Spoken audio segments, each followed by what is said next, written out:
Buen día, chicos. Seguimos con nuestra materia de Construye base de datos para aplicaciones web.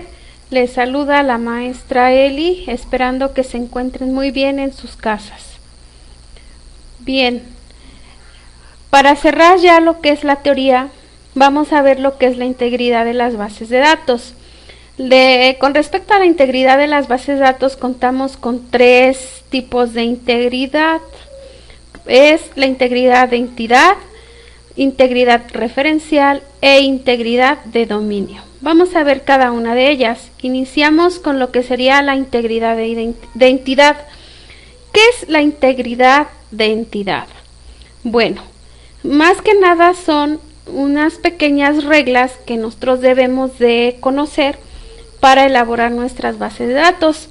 La primera es que ningún componente de la clave primaria de la relación base pueda aceptar nulos, es decir, valores vacíos. Por ejemplo, yo aquí tengo una tablita, ¿sí?, con varios campos de código, razón social, población, calle y código postal.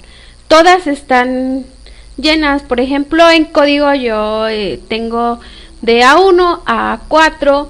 Razón social, bueno, son varios negocios.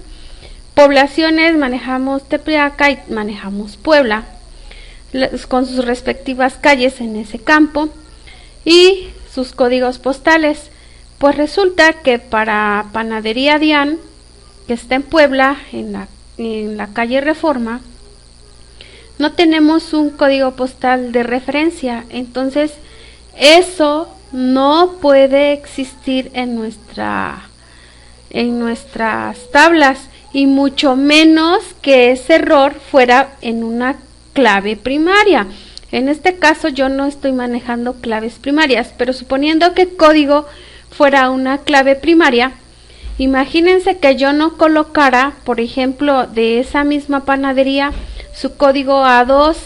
¿Cómo yo podría relacionar mi tabla con esta entidad a otra entidad donde necesito algo para que yo pueda relacionar?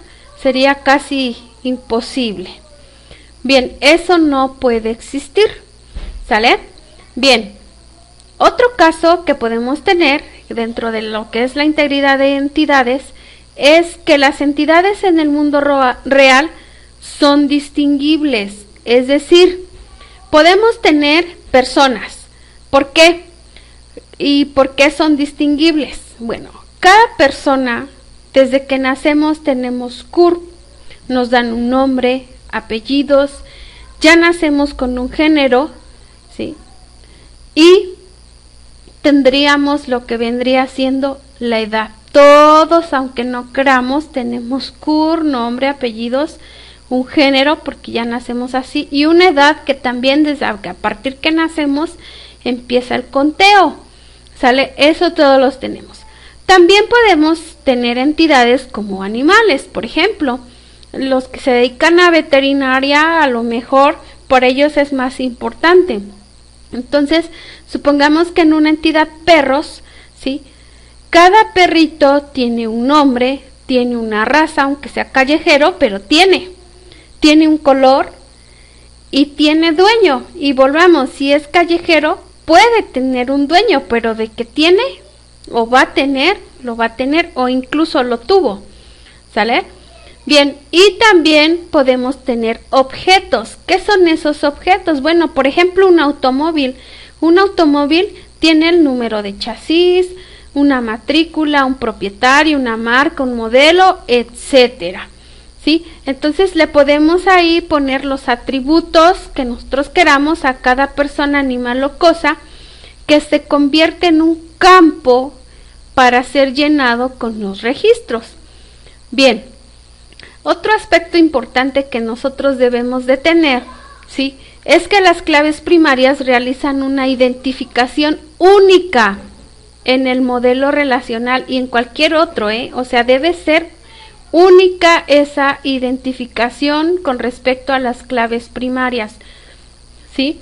Entonces, ¿cómo es esto? Bueno, vamos con el ejemplo de la entidad personas que teníamos. Ahora ya le hemos asignado algunos registros a los campos CURP, nombre, apellidos, género y edad. Es decir, mi identificación única, ¿sí?, va a ser a lo mejor en la CURP, porque aunque te llames igual, a lo mejor vivas en el mismo estado, te van a asignar una homoclave diferente.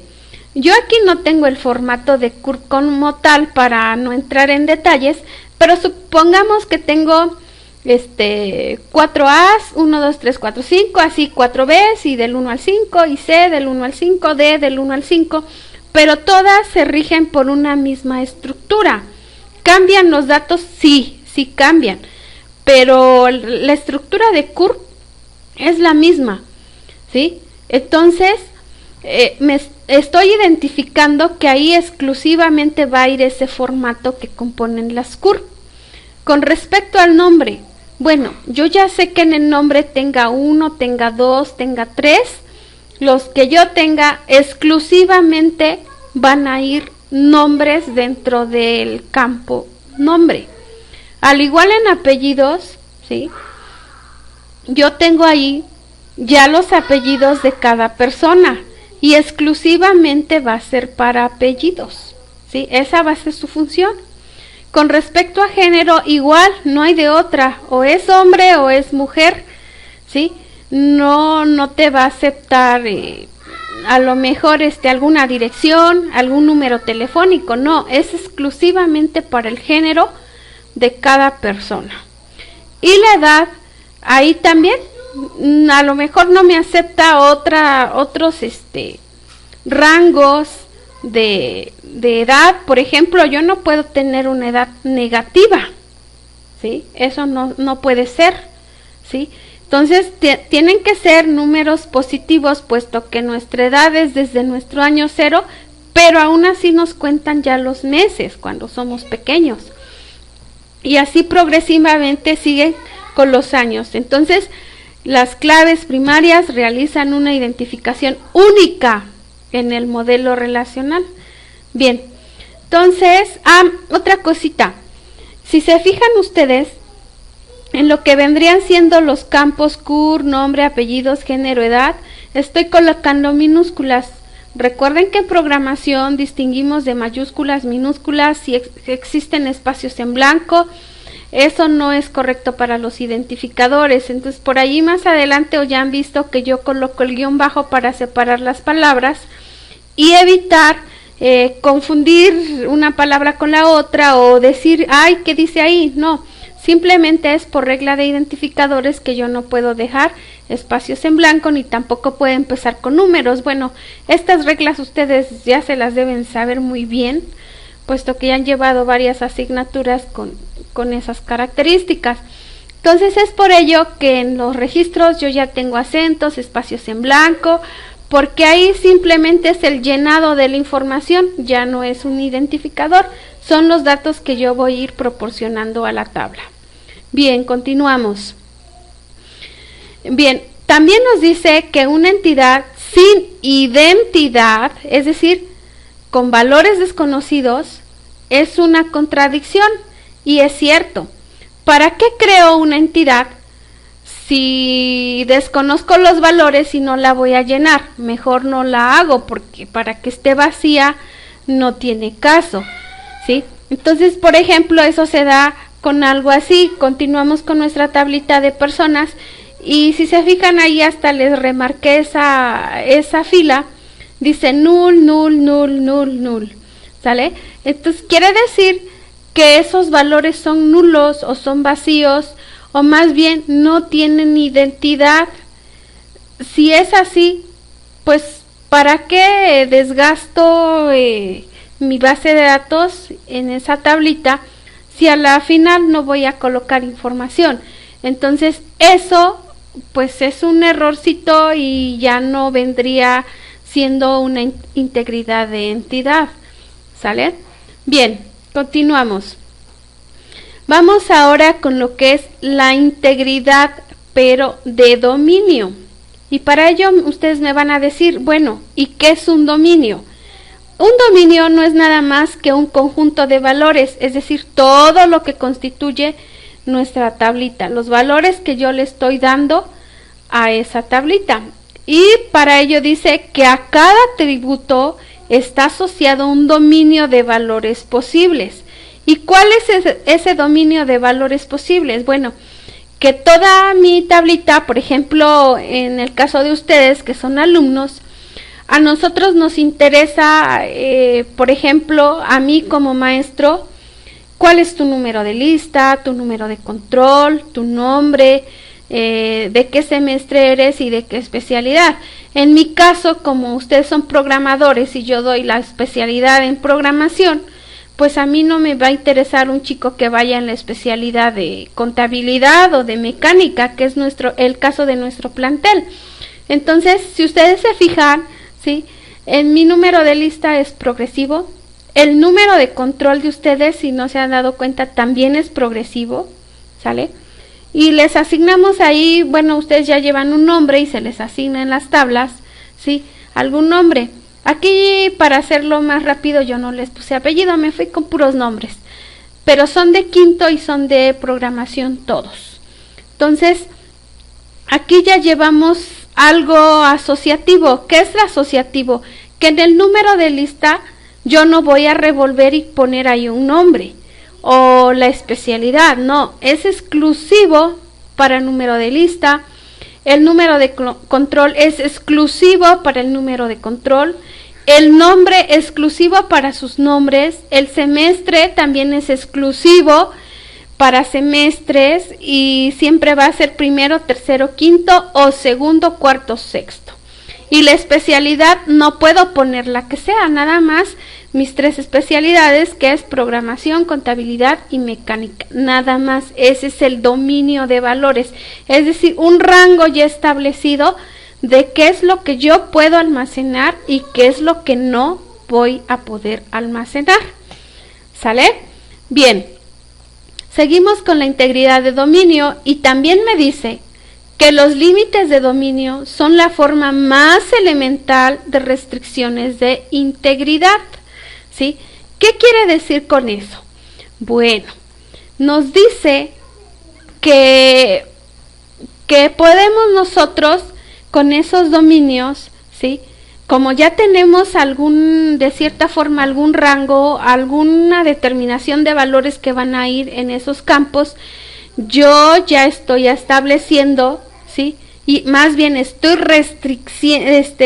generando una restricción para mis campos donde yo no voy a poder colocar la información que yo quiera, e incluso lo vamos a complementar con lo que son las aplicaciones web para que ahí ustedes restrinjan desde el principio que solo acepte determinados tipos de valores numéricos, texto, cadenas, lógicos, booleanos, no sé, infinidad de datos donde nosotros podemos restringir este dominio.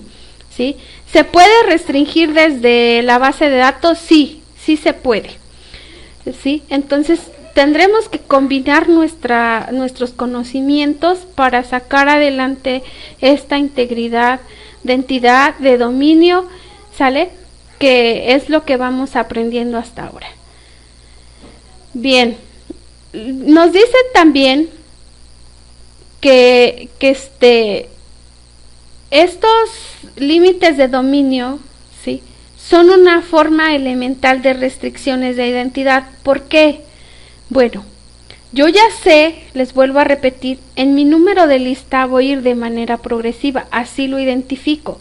En mi número de control, todos mis números anteriores, el 18321061, para todos mis alumnos son iguales. A lo mejor incluso para todos los planteles de CETIS y CEBETIS, pero ¿qué es lo que me va a cambiar?